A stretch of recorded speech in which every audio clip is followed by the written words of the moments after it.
Break ನಂತರ left right and ಸೆಂಟ್ರಿಗೆ ಮತ್ತೊಮ್ಮೆ ಸ್ವಾಗತ. ವಕೀಲರಾದ ಸಂದೀಪ್ ಪಾಟೀಲ್ ಅವರು ನಮ್ಮ ಜೊತೆಗೆ ನೇರ ಸಂಪರ್ಕದಲ್ಲಿದ್ದಾರೆ. ಸಂದೀಪ್ ಪಾಟೀಲ್ ಸರ್, 17A ತುಂಬ ಡಿಸ್ಕಷನಿಗೆ ಬಂತು ಇವತ್ತು.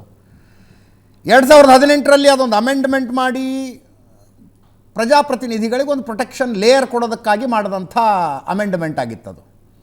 ಅದರ 17A ಅಡಿಯಲ್ಲಿ ಪರ್ಮಿಷನ್ ತೆಗೆದುಕೊಳ್ಳಬಾರ್ದ ಅನ್ನೋದು ಚರ್ಚೆಗೆ ಬಂತು. ಅದರ ಜೊತೆಗೆ ತನಿಖಾಧಿಕಾರಿಗಳ ಮಾತ್ರ ಪರ್ಮಿಷನ್ ಕೇಳೋದಕ್ಕೆ ಅವಕಾಶ ಇದೆ, ಜನಸಾಮಾನ್ಯರಿಗೆ ಅವಕಾಶ ಇಲ್ಲ ಅನ್ನೋ ವಿಷಯನೂ ಬಂತು. ಏನು ಒಪಿನಿಯನ್ ತಮ್ಮದು?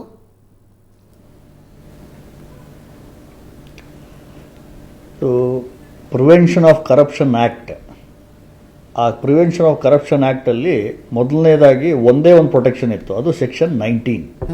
ಸೆಕ್ಷನ್ 19 ಸ್ಯಾಂಕ್ಷನ್ ಯಾವಾಗ ಬರ್ತಾ ಇತ್ತು ಅಂದರೆ, ಒಂದು ತನಿಖೆ, ಒಂದು FIR ಅಥವಾ ಕಂಪ್ಲೇಂಟ್ ಆದ ನಂತರ ತನಿಖೆ ಮುಗಿದ ಮೇಲೆ ಅದನ್ನು ತನಿಖೆಯ ರಿಪೋರ್ಟನ್ನು ಕೋರ್ಟ್ ಕೊಡುವ ಪೂರ್ವದಲ್ಲಿ ಕಾಂಪಿಟೆಂಟ್ ಅಥಾರಿಟಿಯಿಂದ ಸ್ಯಾಂಕ್ಷನ್ ತಗೋಬೇಕು ಅನ್ನೋದು ಒಂದು ಪ್ರೊಟೆಕ್ಷನ್ ಇತ್ತು. ಅದು ಮುಂಚೆ ಯಾರು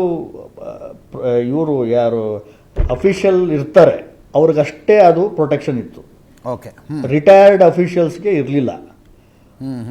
2018ರಲ್ಲಿ ಎರಡು ರೀತಿ ಚೇಂಜ್ ಮಾಡಿದ್ರು. ಮೊದಲನೇದಾಗಿ ರಿಟೈರ್ ಆದವ್ರನ್ನೂ ಅದಕ್ಕೆ ಒಳಪಡಿಸಿದ್ರು, ಅದು ಸೆಕ್ಷನ್ 19ನಲ್ಲಿ. ಹಾಗೂ 17A ಅಂತ ಹೊಸ ಪ್ರಾವಿಷನನ್ನು ತಂದರು. ಓಕೆ, ಆ ಪ್ರಾವಿಷನ್ ಏನು ಹೇಳುತ್ತೆ ಅಂದರೆ, ಮುಂಚೆ ತನಿಖೆ ಆದ ನಂತರ ಇದ್ದಿದ್ದಂಥ ಪ್ರೊಟೆಕ್ಷನನ್ನು ತನಿಖೆ ಶುರುವಾಗೋಕ್ಕಿಂತ ಮುಂಚೆನೇ ಇನ್ನೊಂದು ಲೇಯರ್ ಆಫ್ ಪ್ರೊಟೆಕ್ಷನ್ ಕೊಟ್ಟರು. ಆದರೆ ಅದರೊಳಗೆ ಒಂದು ಸ್ವಲ್ಪ ವ್ಯತ್ಯಾಸ ಇದೆ. ಸೆಕ್ಷನ್ 19 ಪ್ರೊಟೆಕ್ಷನ್ ಏನಿದೆ ಅದು ಪ್ರಿವೆನ್ಷನ್ ಆಫ್ ಕರಪ್ಷನ್ ಆ್ಯಕ್ಟಲ್ಲಿ ಇರುವಂಥ ಎಲ್ಲ ಅಫೆನ್ಸಸ್ಗೂ ಲಾಗು ಆಗುತ್ತೆ. ಓಕೆ, ಆದರೆ 17A ಪ್ರೊಟೆಕ್ಷನ್ ಏನಿದೆ, it only protects a public servant in respect of an allegation which is in relation to an action taken or recommendation made. ಅವರು ತಮ್ಮ ಪಬ್ಲಿಕ್ ಫಂಕ್ಷನ್ನಲ್ಲಿ ಏನಾರ ಕೆಲಸ ತಗೊಂಡಿರ್ಬೇಕು, ಅದಕ್ಕೆ ಮಾತ್ರ ಪ್ರೊಟೆಕ್ಷನ್ ಅಂತ 17A ತಂದರು. ನಿರ್ಧಾರ ತಗೊಂಡಿರಬೇಕು ಅಥವಾ ರೆಕಮೆಂಡೇಶನ್ ಮಾಡಿರಬೇಕು. ಹಾಗೂ ಈಗ ಹಾಕಿರುವಂಥ ಕಂಪ್ಲೇಂಟು ಅದಕ್ಕೆ ಪೂರಕವಾಗಿರಬೇಕು. ಅವಾಗ ಮಾತ್ರ ಈ 17A ಅಪ್ಲೈ ಆಗುತ್ತೆ, ಇಲ್ಲಾರ ಇಲ್ಲ. ಇವತ್ತು ಮಾಡುವಾಗ ಇಂಟ್ರೆಸ್ಟಿಂಗ್ಲಿ ಏನಾಯಿತು, ಅವರು ಮಾಡುವ ಹಂತದಲ್ಲಿ ಮೊದಲನೇದಾಗಿ ಅಭಿಷೇಕ್ ಮನು ಸಿಂಘ್ವಿ ಅವರು 17A ಲಾಗು ಯಾವಾಗುತ್ತೆ ಅಂದರೆ, ನನ್ನ ಕಕ್ಷಿದಾರ ಯಾವುದಾರ ಅಫೆನ್ಸ್ ಮಾಡಿದ್ದಾನೆ ಅಂತ ಹೇಳಬೇಕು ಅಂದರೆ 17A ಪ್ರೊಟೆಕ್ಷನ್ ಬರಬೇಕು ಅಂದರೆ ನಾನು ಏನಾರ ಆ್ಯಕ್ಷನ್ ತೊಗೊಂಡಿರಬೇಕು ಅಥವಾ ರೆಕಮೆಂಡೇಶನ್ ಮಾಡಿರಬೇಕು. ಎರಡೂ ನಾವು ಮಾಡಿಲ್ಲ. ಆದ ಕಾರಣದಿಂದ 17A ಪ್ರೊಟೆಕ್ಷನನ್ನು ಗವರ್ನರ್ ಆರ್ಡರ್ ಪಾಸ್ ಮಾಡೋದೇ ಅಗತ್ಯ ಇರಲಿಲ್ಲ ಅನ್ನಂಗೆ ಹೇಳಿದ್ರು. ಇದರ ಅಂಶ ಏನಾಗಿ ಬರ್ಬೋದು, ಕೊರೋಲರಿ ಏನಾಗ್ಬೋದು ಇದರಿಂದ, ಇದು ಕೌಂಟರ್ ಪ್ರೊಡಕ್ಟಿವ್ ಆರ್ಗ್ಯುಮೆಂಟ್ ಅಂತ ನನಗನ್ಸುತ್ತೆ. ಯಾಕೆಂದರೆ ನಾನು ಏನು ಆ್ಯಕ್ಷನ್ ತೊಗೊಂಡಿಲ್ಲ, ರೆಕಮೆಂಡೇಶನ್ ಮಾಡಿಲ್ಲ ಅಂದರೆ 17A ಪ್ರೊಟೆಕ್ಷನ್ ಇಲ್ಲ. 17A ಪ್ರೊಟೆಕ್ಷನ್ ಇಲ್ಲ ಅಂದರೆ ಅಲ್ಲಿಗೆ ಟ್ರಯಲ್ ಕೋರ್ಟ್ ಅವರು ತಮ್ಮ ಕಂಪ್ಲೇಂಟ್ ಮೇಲೆ ಮುಂದುವರಿಯೋದಕ್ಕೆ ಯಾವುದೇ ರೀತಿ ಕಾನೂನಿನ ತೊಡಕೆ ಇರೋದಿಲ್ಲ. ಈ ಪ್ರೊಟೆಕ್ಷನ್ ಇರೋದ್ರಿಂದ ಆ ತೊಡಕಿರುತ್ತೆ. ಪ್ರೊಟೆಕ್ಷನ್ ಬೇಕಾಗಿಲ್ಲ, ಆ್ಯಕ್ಷನ್ ಮಾಡಿಲ್ಲ, ರೆಕಮೆಂಡೇಶನ್ ಮಾಡಿಲ್ಲ, ಆರ್ಡರ್ ಪಾಸ್ ಮಾಡಿಲ್ಲ ಅಂತ ಹೇಳಿದ್ರೆ ಅಲ್ಲಿಗೆ 17A ನಿಮಗೆ ಅಪ್ಲೈ ಆಗೋದಿಲ್ಲ. ಅದಕ್ಕೋಸ್ಕರ ಗವರ್ನರ್ ಸರಿ ಮಾಡಿದಾರೋ ತಪ್ಪು ಮಾಡಿದಾರೋ ಯಾವುದೇ ಆರ್ಡರ್ ಇರಲಿ, ಹೈಕೋರ್ಟ್ ಅವರು ನಾಳೆ ದಿವಸ 17A ಆರ್ಡರ್ ತಪ್ಪು ಅಂತ ಹೇಳಿ ನಿರ್ಧಾರ ಮಾಡಿದ್ರು ಕೂಡ ಅವ್ರದೇ ವಾದ ಪ್ರಕಾರವಾಗಿ ಟ್ರಯಲ್ ಕೋರ್ಟ್ ಅವರು ಇನ್ ಅಕಾರ್ಡೆನ್ಸ್ ವಿತ್ ಲಾ ಮುಂದೆ ಹೋಗೋದಕ್ಕೆ ಏನೂ ತೊಂದರೆ ಇಲ್ಲ ಅಂತ ನನ್ನ ಅಭಿಪ್ರಾಯ. ಅಲ್ಲ, ಹಂಗೊಂದು ವೇಳೆ ಮಾಡಿದ್ರೆ ಈಗ ಆ್ಯಕ್ಷನ್ನು ತಗೊಂಡಿಲ್ಲ, ನಿರ್ಧಾರ ತಗೊಂಡಿಲ್ಲ, ಆ್ಯಕ್ಷನ್ನು ಆಗಿಲ್ಲ, ನಿರ್ಧಾರ ತಗೊಂಡಿಲ್ಲ, ರೆಕಮೆಂಡೇಶನ್ನು ಮಾಡಿಲ್ಲ ಅಂದಮೇಲೆ ತನಿಖೆ ಮಾಡೋ ಪ್ರಶ್ನೆ ಎಲ್ಲಿಂದ ಬರುತ್ತೆ ಅನ್ನೋ ವಾದ ಬರೋದಿಲ್ವಾ ಅವಾಗ? With 17A, without 17A, what ever. ಈಗ ಅವರು ಕಂಪ್ಲೇಂಟ್ ಕೊಟ್ಟಿರೋದನ್ನ ತಾವು ಸ್ವಲ್ಪ ನೋಡಿದ್ರೆ 17A ಅಪ್ಲೈ ಆಗೋದಕ್ಕೆ ನಾನೇನೋ ಆ್ಯಕ್ಷನ್ ತೊಗೊಂಡಿರಬೇಕು, ಅದಕ್ಕೆ ಅಪ್ಲೈ ಆಗುತ್ತೆ, ಇಲ್ಲಾರಿ ಇಲ್ಲ ಅಂತ ಹೇಳ್ತಾರೆ. ಆದರೆ ಅದೇ ಪಬ್ಲಿಕ್ ಸರ್ವೆಂಟ್ ಇರ್ಬೋದು, ಅವರು ಬೇರೆ ರೀತಿಯಲ್ಲಿ ಯಾರ್ದರ ಮೇಲೆ ಒತ್ತಡನ ಬೀರಿ ತಮ್ಮ ಫ್ಯಾಮಿಲಿಯವ್ರಿಗೆ ಏನಾರ ಪೆಕ್ಯುನರಿ ಅಡ್ವಾಂಟೇಜ್ ತೊಗೊಂಡಿದ್ರೆ ಆ ಅಲಿಗೇಷನ್ಗೆ 17A ಬೇಕಾಗಿಲ್ಲ. ಬಟ್ ಅದು ಅಲಿಗೇಷನ್ನೇ, ಅದು ಪ್ರಿವೆನ್ಷನ್ ಆಫ್ ಕರಪ್ಷನ್ ಆ್ಯಕ್ಟಲ್ಲೇ ಬರುತ್ತೆ. ಅದಕ್ಕೋಸ್ಕರ ಕೋರ್ಟ್ ಅವರು ಯಾವ ರೀತಿ ಮೈಂಡ್ ಅಪ್ಲೈ ಮಾಡ್ತಾರೆ, ಇದರೊಳಗೆ ಈಗ ಹಾಕಿರುವ ದೂರಿನಲ್ಲಿ ಆ ಥರ ಅಂಶ ಇದೆಯೋ ಇಲ್ವೋ ಅಂತ ಕೋರ್ಟ್ ಅವರು ನಿರ್ಧಾರ ಮಾಡ್ತಾರೆ, ಯಾವುದು ಟ್ರಯಲ್ ಕೋರ್ಟ್ ಅವರು. ಎಸ್. ಬಟ್ 17A ಬಗ್ಗೆ ಹೈಕೋರ್ಟ್ ಅವರು ಏನು ನಿರ್ಧಾರ ಮಾಡ್ತಾರೆ ಅಂತ ಕಾದು ನೋಡ್ಬೇಕು. ಈಗ 17A ಅಡಿಯಲ್ಲಿ ತನಿಖೆಗೆ ಒಪ್ಪಿಗೆಯನ್ನು ತನಿಖಾಧಿಕಾರಿ ಅಂದರೆ ತನಿಖಾ ಸಂಸ್ಥೆನೇ ಕೇಳಬೇಕಾ? ಅದರ ಬಗ್ಗೆ ಸ್ಪೆಸಿಫಿಕೇಶನ್ ಇದೆಯಾ? ಜನಸಾಮಾನ್ಯರು ಮತ್ತೆ ಬರುತ್ತೆ, ಹಾದಿ ಬೀದಿ ಲೋಗೋರೆಲ್ಲ ಬಂದು ಕೇಳಿಬಿಡ್ತಿದ್ದಾರೆ ಅಂತ. ಇದು 17A ಟೆಕ್ಸ್ಟಲ್ಲಿ ಅನ್ಲೈಕ್ 19 ಒಳಗೆ ಎರಡು ಪ್ರಾವಿಷನ್ ಇದೆ. ಒಂದು ತನಿಖಾಧಿಕಾರಿನೇ ಕೇಳಬೇಕು, ಇನ್ವೆಸ್ಟಿಗೇಟಿಂಗ್ ಆಫೀಸರೇ ಕೇಳಬೇಕು. ಇನ್ವೆಸ್ಟಿಗೇಷನ್ ಆಫೀಸರ್ ಕೇಳಿದಂಥ ಹಂತದಲ್ಲಿ ಅವ್ರ ಬದಲಿ ಯಾರು ಪ್ರೈವೇಟ್ ಕಂಪ್ಲೇಂಟ್ ಕೇಳಿದ್ರೆ ಆವಾಗ ನೀವು ಶೋಕಾಸ್ ನೋಟಿಸ್ ಕೊಟ್ಟು ಆರೋಪಿಯ ಹೇಳಿಕೆಯನ್ನು ತಗೊಂಡು ಮುಂದುವರಿಬೇಕು ಅಂತ ಕಾನೂನು ಮಾಡಿದ್ದಾರೆ 19ಅಲ್ಲಿ. ಆದರೆ 17A ಏನಿದೆ ಅಂದರೆ ಬರೀ ಪೊಲೀಸಿಗೆ ಮಾತ್ರ ಅನ್ವಯ ಆಗುತ್ತೆ, ಬೇರೆ ಯಾರೂ ಇಲ್ಲ ಅದರೊಳಗೆ, ಟೆಕ್ಸ್ಟ್ ಒಳಗಿಲ್ಲ. ಅಂದರೆ 17A ಟೆಕ್ಸ್ಟ್ ಒಳಗೆ ಪ್ರೈವೇಟ್ ಕಂಪ್ಲೇಂಟ್ ಬಗ್ಗೆ ಏನೂ ಹೇಳಿಲ್ಲ. ಓಕೆ. ಆದರೆ ಯೂಶುವಲ್ ಕಾನೂನಲ್ಲಿ ಒಂದು ಕಂಪ್ಲೇಂಟನ್ನು ಒಬ್ಬ ದೂರುದಾರ ಪೊಲೀಸು ಕೊಡಬಹುದು ಅಥವಾ ಕೋರ್ಟ್ ಕೊಡಬಹುದು. ಕೋರ್ಟ್ ಕೊಟ್ಟಿದ್ದಂಥ ಹಂತದಲ್ಲಿ ಕೋರ್ಟ್ ಅವರು ಎರಡು ರೀತಿ ಮಾಡ್ಬೋದು. ಒಂದು ಕಾಗ್ನೆನ್ಸ್ ತಗೊಂಡು ನಾನೇ ಈ ಕೇಸನ್ನು ವಿಚಾರಣೆ ಮಾಡ್ತೀನಿ ಅಂತ ಹೇಳ್ಬೋದು, ಅಥವಾ ಇದರೊಳಗೆ ತನಿಖೆ ಬೇಕಾಗಿದೆ ಅದಕ್ಕೆ ಪೊಲೀಸವರು FIR ಮಾಡಿ ತನಿಖೆ ಮಾಡಿ ನನಗೆ ರಿಪೋರ್ಟ್ ಕೊಡಿ ಅಂತ ಹೇಳ್ಬೋದು. ಯಾವಾಗ ತನಿಖೆ ಮಾಡಿ ಅಂತ ಆರ್ಡರ್ ಮಾಡ್ತಾರೆ ಆವಾಗಲೂ FIR ಆಗ್ಬಿಡುತ್ತೆ. ಹೌದು ಹೌದು. ಅದಕ್ಕೋಸ್ಕರ ಹೈಕೋರ್ಟ್ ಅವರು ಜಸ್ಟಿಸ್ ನಾಗಪ್ರಸನ್ನ ಅವರೇ ಒಂದು ಆರ್ಡರ್ ಮಾಡಿದ್ದಾರೆ, ನೀವು ಡೈರೆಕ್ಟ್ ಪೊಲೀಸ್ ಹತ್ರ ಹೋದರೆ 17A ಇಲ್ದಂಗೆ FIR ಆಗಲ್ಲ, ಆದರೆ ನೀವು ಇದಕ್ಕೆ ಎಲ್ಲಿಗೆ ಪ್ರೈವೇಟ್ ಕಂಪ್ಲೇಂಟ್ ಹಾಕಿದ್ರೆ ಕಡ್ಡಾಯವಾಗಿ FIR ಆಗುತ್ತೆ. ಅದಕ್ಕೋಸ್ಕರ ಈ ಪೊಲೀಸವರು ಏನು 17A ತಗೋಬೇಕು ಅದೇ ಅಂಶ ಅದೇ ಕಂಡೀಷನನ್ನು ಒಬ್ಬ ದೂರುದಾರ ಕೂಡ ತಗೋಬೇಕು. ಕೋರ್ಟ್ಗೆ ಹೋಗೋ ಪೂರ್ವದಲ್ಲೇ ಅವನು ಹೋಗಿ 17A ಪರ್ಮಿಷನ್ ತೊಗೊಂಡು ಪ್ರೈವೇಟ್ ಕಂಪ್ಲೇಂಟ್ ಹಾಕಬೇಕು, ಇಲ್ಲಾರೆ ಆ ಪ್ರೈವೇಟ್ ಕಂಪ್ಲೇಂಟ್ ಎಂಟರ್ಟೈನ್ ಮಾಡಿಕೊಡ್ದು. ಆದರೆ 17A ತಗೋಬೇಕು ಅಂದರೆ ಯಾರು ಕಡ್ಡಾಯ? Allegation should be in relation to action taken or recommendation made, not otherwise. Okay okay, this is interesting. ಆ ಅಂಶಗಳು ಒಳಗೊಂಡಿದ್ರೆ ಮಾತ್ರ 17A ಅಪ್ಲೈ ಆಗುತ್ತೆ. ಅಲ್ಲಿಗೆ ಈ ಪ್ರಕರಣದಲ್ಲಿ 17A ಪ್ರಶ್ನೆನೇ ಬರೋದಿಲ್ಲ. ಈಗ ಆದ್ದರಿಂದ ಜನಪ್ರತಿನಿಧಿಗಳ ನ್ಯಾಯಾಲಯದ ಮುಂದಿರುವಂತಹ PCRನಲ್ಲಿ ನ್ಯಾಯಾಧೀಶರು ಇಂಡಿಪೆಂಡೆಂಟ್ ಆಗಿ ಡಿಸಿಷನ್ ತಗೊಳ್ಬೋದು, ಗವರ್ನರ್ ಏನು ಹೇಳಿದ್ರು ಏನು ಬಿಟ್ಟರು ಅನ್ನೋದನ್ನು ಕನ್ಸಿಡರೇ ಮಾಡಬೇಕಾಗಿಲ್ಲ ಅಂತ.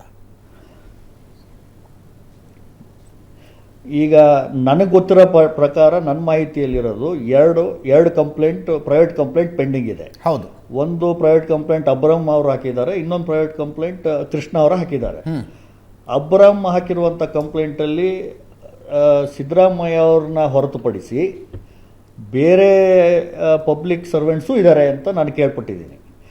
ಅದೇ ಕೃಷ್ಣ ಅವರು ಹಾಕಿರುವಂಥ ಕಂಪ್ಲೇಂಟಲ್ಲಿ ಸಿದ್ದರಾಮಯ್ಯ ಅವರು ಅವ್ರ ಕುಟುಂಬ ಅವರು ಬಿಟ್ಟರೆ ಬೇರೆ ಯಾರೂ ಪಬ್ಲಿಕ್ ಸರ್ವೆಂಟ್ಸ್ ಇಲ್ಲ.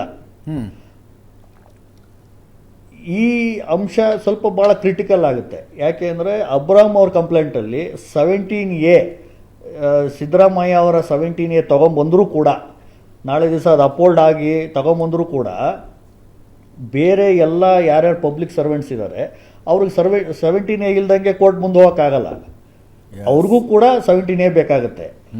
ಅದು ಅಧಿಕಾರ ಇರೋದು ಸರ್ಕಾರದ ಹತ್ರ.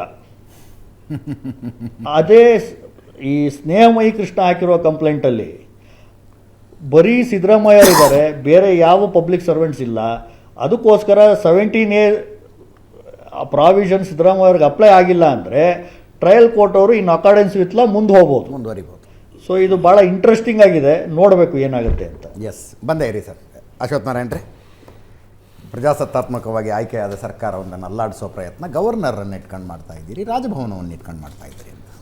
ಅಜಿತ್, ಇವತ್ತು ಕೋರ್ಟಲ್ಲಿ 2 ಕೇಸ್ ಇತ್ತು.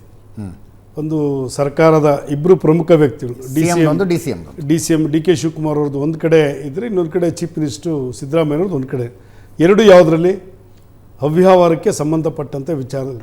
ಒಂದು ಚುನಾಯಿತ ಸರ್ಕಾರದ ಪ್ರತಿನಿಧಿಗಳ ಮೇಲೆ ಈ ರೀತಿ ಕೋರ್ಟಲ್ಲಿ ಇವತ್ತು ವಾರಗಟ್ಟಲೆ ಗಂಟೆಗಟ್ಟಲೆ ಆರ್ಗ್ಯುಮೆಂಟ್ ನಡೀತಿದೆ ಅಂತ ಕೇಳಿದ್ರೆ ಸುಮ್ಮನೆ ನಡೆಯುತ್ತಾ ಅದ್ರದ್ದು? ಮತ್ತು ಗವರ್ನರ್ ಇದಕ್ಕೆ ಸ್ಯಾಂಕ್ಷನ್ಗೆ ಕೊಟ್ಟಿದ್ದಾರೆ ಅಂತ ಕೇಳಿದ್ರೆ ಸುಮ್ಮನೆ ಕೊಟ್ಟಿದ್ದಾರೆ? ಅವ್ರು ಕ್ಲಿಯರಾಗಿ ಹೇಳಿದರೆ ದಾಖಲಾತಿಗಳನ್ನು ಪರಿಶೀಲನೆ ಮಾಡಿ, ನಾನು ಹಲವಾರು ಕಾನೂನು ತಜ್ಞರ ಅಭಿಪ್ರಾಯಗಳನ್ನು ಕೇಳಿ ನಾನು ಇದನ್ನು ರೆಫರ್ ಮಾಡಿರ್ತಕ್ಕಂಥದ್ದು ಅಂತ ಕ್ಲಿಯರಾಗಿ ಗವರ್ನರ್ ಹೇಳಿದ್ದಾರೆ. ದಾಖಲಾತಿಗಳ ಮೇಲೆ ಹೇಳಿದರು. ಇವತ್ತು ಸಿಂಗ್ವಿಯರ್ ಆರ್ಗ್ಯುಮೆಂಟ್ ಮಾಡ್ತಾ 136 ಜನ ಎಲೆಕ್ಟ್ ಮಾಡಿರ್ತಕ್ಕಂಥ ಚೀಫ್ ಮಿನಿಸ್ಟರ್ನ ನಿಮ್ಮ ಇಷ್ಟ ಬಂದಂಗೆ ಇಳಿಸ್ಲಿಕ್ಕಾಗಲ್ಲ, ಸರ್ಕಾರವನ್ನು ವಜಾ ಮಾಡಲಿಕ್ಕೆ ನೀವು ಹುನ್ನಾರ ಮಾಡ್ತೀರ, ಪೊಲಿಟಿಕಲ್ ಆಗಿ ಆರ್ಗ್ಯುಮೆಂಟ್ ನಡೀತು. ಅಲ್ಲಿ ಇವತ್ತು ಮೂಡಾದು ಕೇಸಸ್ಗೆ ಸಂಬಂಧಪಟ್ಟಂತೆ ಸ್ನೇಹಮಯಿ ಕೃಷ್ಣ ಆಗ್ಬೋದು, ಅಬ್ರಾಮ್ ಅವರಾಗ್ಬೋದು, ಪ್ರದೀಪ್ ಆಗಿ ಕೊಟ್ಟಿರ್ತಕ್ಕಂಥದ್ದು ದಾಖಲೆಗಳ ಆಧಾರದ ಮೇಲೆ ಅವರು ಕಂಪ್ಲೇಂಟನ್ನು ಮಾಡಿರ್ತಕ್ಕಂಥದ್ದು. ದಾಖಲೆಗಳ ಆಧಾರದ ಮೇಲೆ ಸಿಂಘ್ವಿ ಅವರು ಆರ್ಗ್ಯುಮೆಂಟ್ ಮಾಡಬೇಕು ಮತ್ತು ಮುಖ್ಯಮಂತ್ರಿಗಳ ಡಿಫೆಂಡ್ ಮಾಡ್ಕೋಬೇಕು. ಇವೆಲ್ಲವನ್ನು ಬಿಟ್ಟು ಕೇಸಿಗೆ ಹೋಗೇ ಇಲ್ಲ ಸರ್. ಅಲ್ಲಲ್ಲ, ಅಂದರೆ ಏನಾಗಿತ್ತು ಅಂತ ಹೇಳಿದ್ರೆ, ಒಂದು ಈಗ ನಾವು ರಮೇಶ್ ಬಾಬು ಅವರು ಗಂಗಾಧರ್ ಮೂರ್ತಿ ಅವರು ಕೂತ್ಕೊಂಡು ಇಲ್ಲಿ ಡಿಬೇಟಲ್ಲಿ ಚರ್ಚೆ ಮಾಡ್ದಂಗೆ ಹೈಕೋರ್ಟ್ ಆರ್ಗ್ಯೂ ಮಾಡ್ತಾ ಇದ್ರು ಅವರು ಸಿಂಘ್ವಿ ಅವರು. ಈ ದಾಖಲಾತಿಗಳ ಆಧಾರದ ಮೇಲೆ ಅವ್ರು ಏನು ಹೇಳ್ತಾರೆ, ಒಂದು ಇವ್ರು ಬೇಕು ಅಂದಾಗ ಅಭಿಷೇಕ್ ಮನು ಸಿಂಘ್ವಿ ಅವರು ಮುಖ್ಯಮಂತ್ರಿಗಳ ರಿಟ್ ಅರ್ಜಿಯ ಪರವಾಗಿ ವಾದ ಮಾಡೋದಕ್ಕೆ ಬಂದಿದ್ದಾರೆ. ರಿಟ್ ಅರ್ಜಿ ಹೇಳ್ತಾ ಇರೋದು ಗವರ್ನರ್ ಕೊಟ್ಟಿರೋ ಸ್ಯಾಂಕ್ಷನ್ ತಪ್ಪು ಅಂತ. ಅದು ಹೌದು, ಅಷ್ಟೇ ಇರೋದು. ಅಲ್ಲ, ಅಲ್ಲಿ ಏನ್ ಹೇಳ್ತಾರೆ, ಇದರಲ್ಲಿ 14 ಸೈಟ್ ನನಗೆ ನ್ಯಾಯಯುತವಾಗಿ ಬಂದು ಅನ್ಯಾಯವಾಗಿ ಬಂದು ಮುಖ್ಯಮಂತ್ರಿಗಳ ವಾದನೇ ಇಲ್ಲ. ಅಲ್ಲಿ ಅರ್ಜಿದಾರರ ಪರವಾಗಿ ಬಂದಾಗ ಆರ್ಗ್ಯುಮೆಂಟ್ ಆಗ್ತದೆ. ಇಲ್ಲಿ ಸಿಂಘ್ವಿ ಅವರು ಒಂದು ಕ್ಯಾಬಿನೆಟ್ ಮೀಟಿಂಗನ್ನು ಕನ್ಸಿಡರ್ ಮಾಡಿಲ್ಲ ಅಂತ ಒಂದು ರೀತಿ ಹೇಳ್ತಾರೆ. ಇನ್ನೊಂದು ಕಡೆ ಸಿದ್ದರಾಮಯ್ಯನವರು ಯಾವುದೇ ಪತ್ರಗಳಿಗೆ ಸಹಿ ಮಾಡಿಲ್ಲ, ಆಸ್ ಎ ಮುಖ್ಯಮಂತ್ರಿಯಾಗಿ ಒಂದಕ್ಕೂ ಇವರು ಅರ್ಜಿ ಕೊಟ್ಟಿಲ್ಲ, ಸೈನ್ ಮಾಡಿಲ್ಲ, ರೆಕಮೆಂಡೇಶನ್ ಮಾಡಿಲ್ಲ ಅಂತ ಹೇಳ್ತಾರೆ. ಮಾಡಿಲ್ಲ ಅಂದಮೇಲೆ ಇವ್ರ ಪರವಾಗಿ ಕ್ಯಾಬಿನೆಟ್ ಮೀಟಿಂಗ್ ಯಾಕೆ ಮಾಡಬೇಕಾಗಿತ್ತು? ಇವ್ರು ಹೇಗೆ ಇವರು ಇರ್ತಕ್ಕಂಥವ್ರು ಮಿಸ್ಸಸ್ತಾದರೆ ಇವ್ರ ಪರವಾಗಿ ಕ್ಯಾಬಿನೆಟ್ ಮೀಟಿಂಗ್ ಯಾಕೆ ಮಾಡಬೇಕಾಗಿತ್ತು ಸರ್ಕಾರ? ಕ್ಯಾಬಿನೆಟಿಂಗ್ ಮಾಡಿ ಗವರ್ನರ್ಗೆ ರಿಪೋರ್ಟನ್ನು ಯಾಕೆ ಕೊಡಬೇಕಾಗಿತ್ತು? ಬಿಟ್ಬಿಡ್ಬೇಕಾಯ್ತು. ನನಗೂ ಇದಕ್ಕೂ ಸಂಬಂಧ ಇಲ್ಲ. ಶ್ರೀಮತಿಯವ್ರ ಮೇಲೆ ಇರ್ತಕ್ಕಂಥ ಕೇಸಸ್ಸು, ಮಲ್ಲಿಕಾರ್ಜುನು ಪಾರ್ವತಮ್ಮನಿಗೆ ಸಂಬಂಧಪಟ್ಟಂಥ ಕೇಸು, ನಮಗೂ ಇದಕ್ಕೂ ಸಂಬಂಧ ಇಲ್ಲ ಅಂತ ಒಂದು ಪೇಜಲ್ಲಿ ಉತ್ತರ ಕೊಟ್ಬಿಟ್ಟು ಸುಮ್ಮನೆ ಇರಬೇಕಾಯ್ತು. ಕ್ಯಾಬಿನೆಟ್ ಕರೆಯುವಂಥದ್ದು ಏನಿತ್ತು? ಇದಕ್ಕೆ ಕ್ಯಾಬಿನೆಟ್ ಕರೆದು ತೀರ್ಮಾನ ಮಾಡುವಂಥದ್ದು ಏನಿತ್ತು? ಯಡಿಯೂರಪ್ಪನವ್ರಿಗೆ ಸ್ಯಾಂಕ್ಷನ್ ಕೊಟ್ಟಾಗ ಸಿದ್ದರಾಮಯ್ಯನವರು ಹೇಳಿದರು. ಅವತ್ತು ಯಡಿಯೂರಪ್ಪನವ್ರು ಕ್ಯಾಬಿನೆಟ್ ತೀರ್ಮಾನ ಮಾಡಿದಾಗ ಅವತ್ತು ಕಾಂಗ್ರೆಸ್ಸಿನ ವಿರೋಧ ಪಕ್ಷದ ನಾಯಕರಾಗಿದ್ದಾಗ ಏನು ಆರ್ಗ್ಯುಮೆಂಟ್ ಮಾಡೋರು, ಇವತ್ತು ಇದನ್ನು ಅವತ್ತು ತೆಗೆದುಕೊಂಡಂಥ ತೀರ್ಮಾನಗಳು ಅಪ್ಲೈ ಆಗಲ್ಲ. ಇವತ್ತು ನೀವು ಮಾಡಿದ್ರಲ್ಲ ಕ್ಯಾಬಿನೆಟ್ ಸಭೆ? ಅಲ್ಲ ಸರ್, ಅವತ್ತು ಸಭೆ ಮಾಡಿದರು, ಆದರೆ ಅವತ್ತು ಯಡಿಯೂರಪ್ಪನವ್ರಿಗೆ ನೋಟಿಸೇ ಕೊಡದೇ ಒಂದೇ ಸಲ ಸ್ಯಾಂಕ್ಷನ್ ಕೊಟ್ಟರು.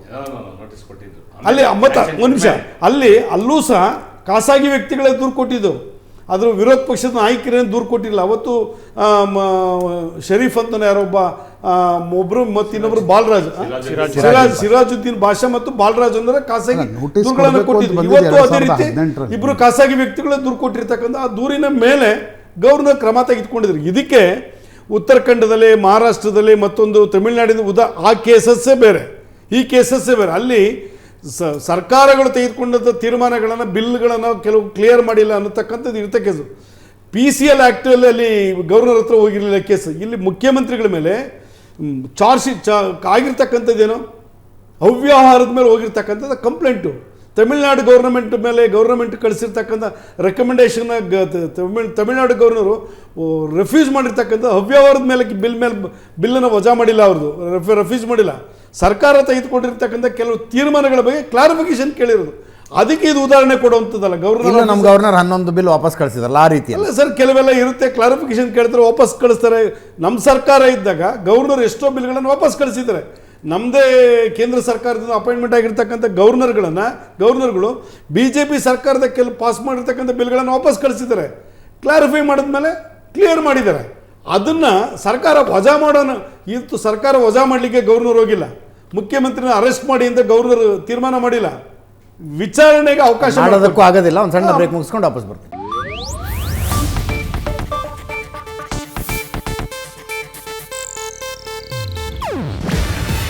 ಇದು ಏಷ್ಯಾನೆಟ್ ನ್ಯೂಸ್ ನೆಟ್ವರ್ಕ್ ಪ್ರಸ್ತುತಿ. ನೀವು ನೋಡ್ತಿದ್ದೀರಾ ಏಷ್ಯಾನೆಟ್ ಸುವರ್ಣ ನ್ಯೂಸ್.